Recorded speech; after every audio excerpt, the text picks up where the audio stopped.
Hello students. Hello sir. So welcome to the lecture. Today we are going to see a case study that was Finite Element Methods and Analysis. So today I am going to give you a element, right? Is that bar, right?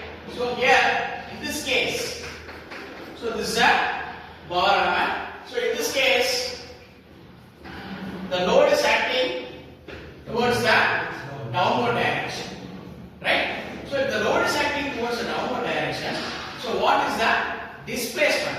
What is the elongation of the bar element? So this is what you have to find in this case. So you are asked to use the finite element approach.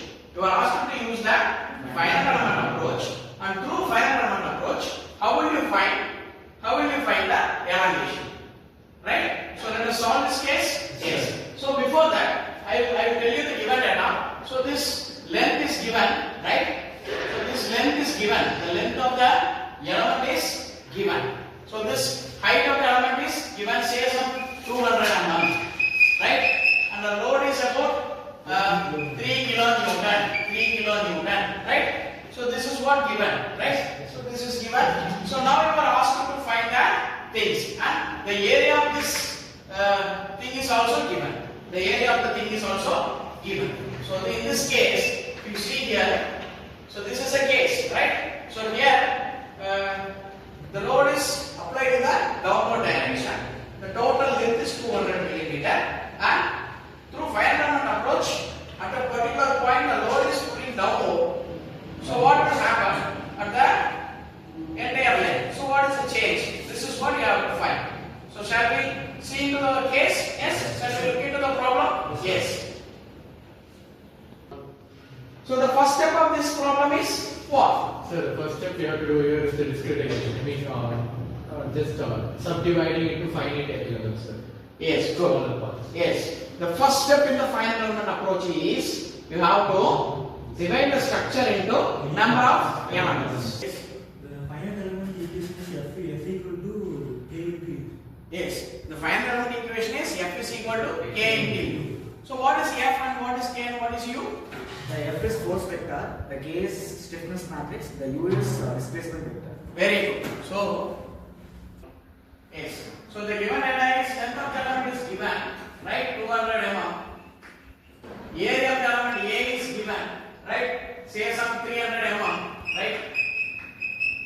Young's modulus is given, say some value, right?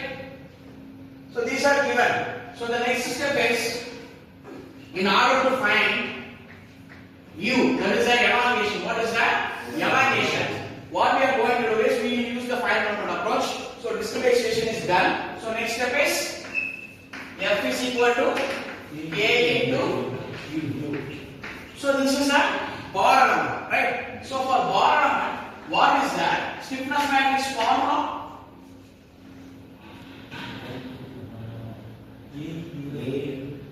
So K is equal to AE by L 1 minus 1 minus 1 minus 1. Yes.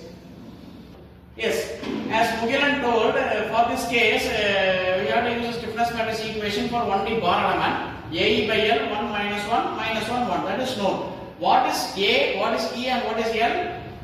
A for area, E for X modulus, L for length. Yes. A is the area of the element, and E is the X modulus of the element, and L is the total length of the element. So what we have to do is, first step we have to find the K matrix.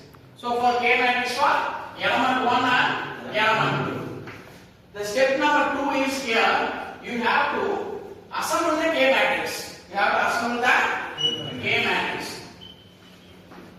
Assemble K matrix. So once K matrix is assembled, what is the next step? What is the next step? You have to apply for the boundary condition. So you have to use the finite element equation, right? Then you have to apply the boundary conditions.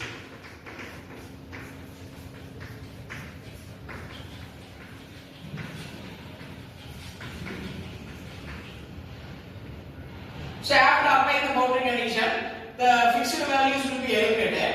Then you will find some equation, right? The values, if you multiply, you will get some some equations. Once the equations are arrived, you can solve for the equations and you can find the unknown value mu.